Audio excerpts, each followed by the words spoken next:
Politikus senior Pandana Baban menyoroti gaya kepemimpinan Presiden Joko Widodo yang disebutnya bisa menaklukkan lawan politik tanpa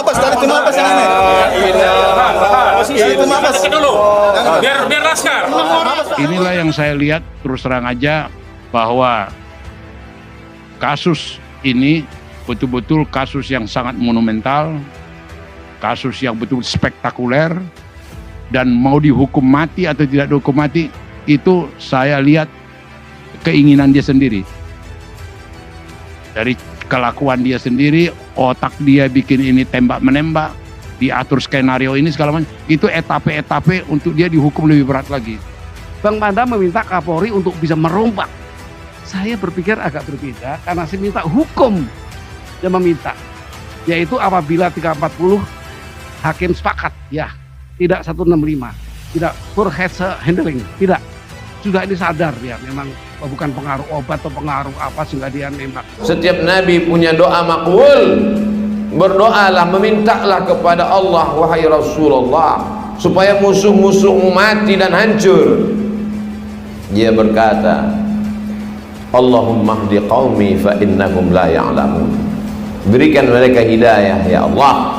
Mereka berbuat salah karena tidak tahu. Dia adalah seorang nabi yang diutus Allah Subhanahu wa taala menyempurnakan nikmatnya.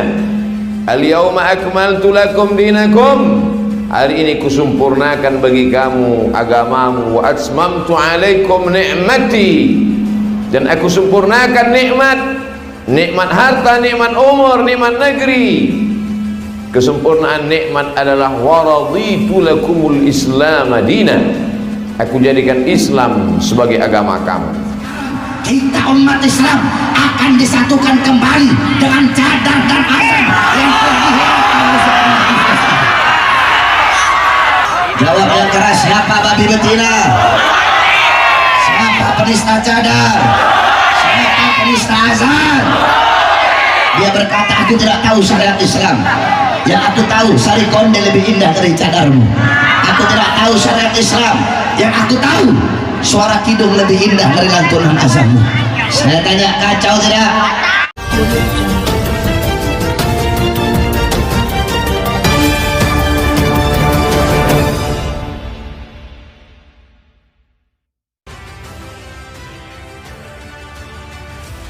Politikus senior Pandana Baban menyoroti gaya kepemimpinan Presiden Joko Widodo yang disebutnya bisa menaklukkan lawan politik tanpa bantuan sosok tukang pukul. Dia, Jokowi, bisa menaklukkan musuh-musuh politiknya tanpa tukang pukul. Jadi kalau Soeharto punya Benny Murdani dan lain-lain, Jokowi enggak, ungkap Pandana Baban pada perbincangannya di Indonesia Lawyers Club. Dia dapat ditaklukkan lawannya, hampir semua kandidat dan menteri ngomong apa-apa tergantung presiden, boleh nggak, imbonya. Bahkan gerak-gerik balas dendam politik Jokowi sampai disebut lebih ngeri ketimbang Soeharto. Dalam pernyataan itu, Panda bercerita soal balas dendam Jokowi pada mantan Panglima TNI Gatot Nurmantio. Jokowi pada ulang tahun TNI di Cilegon dibuat jalan kaki hingga naik ojek saat Gatot menjabat sebagai Panglima TNI. Usut punya usut, pihak Gatot tidak mempersiapkan lalu lintas dengan baik untuk menyambut kedatangan presiden dan para menteri, sehingga rombongan pemerintah tidak dapat lewat. 1 bulan atau 2 bulan kemudian di pesta pernikahan anaknya Jokowi, Rizal Ramli di samping saya bilang, "Bang, udah tahu Raja Jawa Soeharto yang sadis, ini Jokowi lebih sadis lagi," kata Pandana Baban. "Kau ngomong apa, Rizal?" kataku. Dia bilang, "Kau lihat dulu di mana Panglima Gatot duduk. Biasa koleganya yang lain pakai mawar merah panitia, mau nyalam karpet merah itu nggak bisa dilewati Gatot. Waktu pulang mobilnya nggak bisa masuk. Istrinya duduk di kursi plastik nunggu mobil bus," imbuhnya. Kejadian tersebut yang dianggap Panda sebagai salah satu trik politik Jokowi untuk membalas dendam pada orang yang pernah membuatnya sakit hati. Terus saya bilang sama Rizal, permainan saja itu dan benar 5 bulan sebelum waktunya dicopotlah Gatot itu style daripada Jokowi, ujar Panda. Perwakilan dari tim pengawal peristiwa pembunuhan dan Universitas Indonesia Watch telah menyampaikan laporan pembantaian terhadap 6 pengawal Habib Rizik Syihab ke kantor perwakilan PBB Jakarta. Dalam keterangan tertulisnya, Koordinator TP3 dan UI Watch Marwan Batubara mengatakan pihaknya prihatin terhadap pembunuhan sadis di luar hukum terhadap ke-6 syuhada pada 7 Desember 2020 yang dilakukan oleh aparat negara di sekitar Kabupaten Kerawang, Jawa Barat dan Jalan Tol KM 50 Jakarta Cikampek. TP3 telah melakukan penelitian secara menyeluruh dan hasilnya disajikan dalam bentuk buku putih yang juga telah diserahkan ke kantor perwakilan PBB tersebut. TP3 menyimpulkan bahwa kejahatan tersebut bukanlah kejahatan biasa tetapi merupakan kejahatan luar biasa yang dikualifikasikan sebagai kejahatan terhadap kemanusiaan. Oleh karena itu, pelakunya harus diadili sesuai ketentuan Undang-Undang Nomor 26 Tahun 2000 tentang Pengadilan HAM, ungkap Marwan. Menurutnya, hasil penelitian TP3 menunjukkan bahwa pembunuhan tersebut merupakan kejahatan negara, state crime, karena pelakunya tidak hanya melibatkan Polri tetapi secara sistematis juga melibatkan angkatan bersenjata dan aparatur negara lainnya. Kejahatan tersebut merupakan serangan sistematis yang diarahkan terhadap 6 pengawal HRS yang hanya berstatus sebagai warga sipil. Mereka diserang secara brutal dan dibunuh. Sebelum dibunuh terlebih dahulu disiksa. Pembunuhan 6 pengawal HRS telah melanggar ketentuan Konvensi Wiener 1993 dan Statuta Roma 1998, jelas Marwan. Dengan demikian, kata Marwan, kondisi dan proses eksekusi dapat dianggap sebagai tindakan penyiksaan berdasarkan Convention Against Torture and Other Cruel, Inhuman or Degrading Treatment or Punishment 1984. Kejahatan tersebut merupakan tindakan brutal dan kejam oleh negara terhadap rakyat, bukan sekedar kejahatan oleh pelaku individual. Namun pemerintahan Jokowi berusaha meyakinkan publik bahwa hal tersebut hanya kejahatan biasa melalui kerjasama erat dengan Komisi Nasional Hak Asasi Manusia yang terlibat dalam pengusutan kasus pembunuhan sadis tersebut.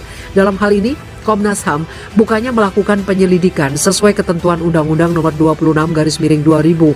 Karena itu, Komnas HAM hanya menghasilkan apa yang disebut sebagai laporan pemantauan, ungkap Marwan. Ia melanjutkan sesuai laporan Komnas HAM pada 11 Januari 2021 disebutkan bahwa negara mengakui pembunuhan pada 7 Desember 2020 di KM 50 terhadap 4 korban adalah pembunuhan di luar hukum. Komnas juga menegaskan bahwa 2 korban lainnya dibunuh untuk membela diri. Hal ini membuktikan adanya niat sistematis untuk menipu publik dan menutupi keterlibatan aparat negara dalam pembunuhan tersebut, tutur Marwan. Menurut dia, tindakan menutup-nutupi kasus kejahatan kemanusiaan berlanjut ketika negara atau pemerintah menuntut dan mendakwa anggota Polri Yusmin Orela dan Fikri Ramadan bertanggung jawab secara pidana atas pembunuhan tersebut. Keduanya adalah anggota Polri yang diduga sebagai pembunuh yang melanggar hukum. Keduanya diadili di Pengadilan Negeri Jakarta Selatan. Namun belakangan Majelis Hakim dan MA membebaskan kedua anggota Polri tersebut, jelas Marwan. Selama ini, kata Marwan, TP3 telah dengan jelas menyatakan bahwa persidangan di PN Jaksel adalah komedi karena semua korban sudah meninggal, mereka tidak bisa dimintai keterangan di persidangan. Selain itu, saksi dari pengawal HRS yang masih hidup tidak pernah diminta untuk bersaksi. Informasi yang didengar di pengadilan hanya dari polisi dan pejabat negara, tetapi itu bukan dari keluarga korban atau pengawal HRS. Oleh karena itu, TP3 menyatakan bahwa ini bukan pengadilan yang kredibel, tapi pengadilan dagelan. Sampai saat ini, kata Marwan, negara belum secara terbuka mengakui tanggung jawab atas pembunuhan 6 pengawal HRS. Selain itu, pemerintah telah gagal menyampaikan permintaan maaf atas bela sungkawa kepada keluarga para syuhada atas kematian mereka, bagaimana mereka dibunuh. Hal ini menunjukkan bahwa negara atau pemerintah memang tidak berniat memproses kasus tersebut secara seksama. TP3 dan UI Watch menegaskan pemerintah Jokowi tetap berutang keadilan kepada para korban dan keluarganya karena proses pengadilan pro justisia sesuai Undang-Undang Nomor 26 belum pernah berlangsung. Oleh karena itu, TP3 dan UI Watch akan terus menuntut Presiden Jokowi yang merupakan pemimpin aparatur dari lembaga negara yang terlibat pembunuhan untuk bertanggung jawab menuntaskan kasus pembunuhan sadis tersebut secara adil, transparan, dan dapat diterima publik.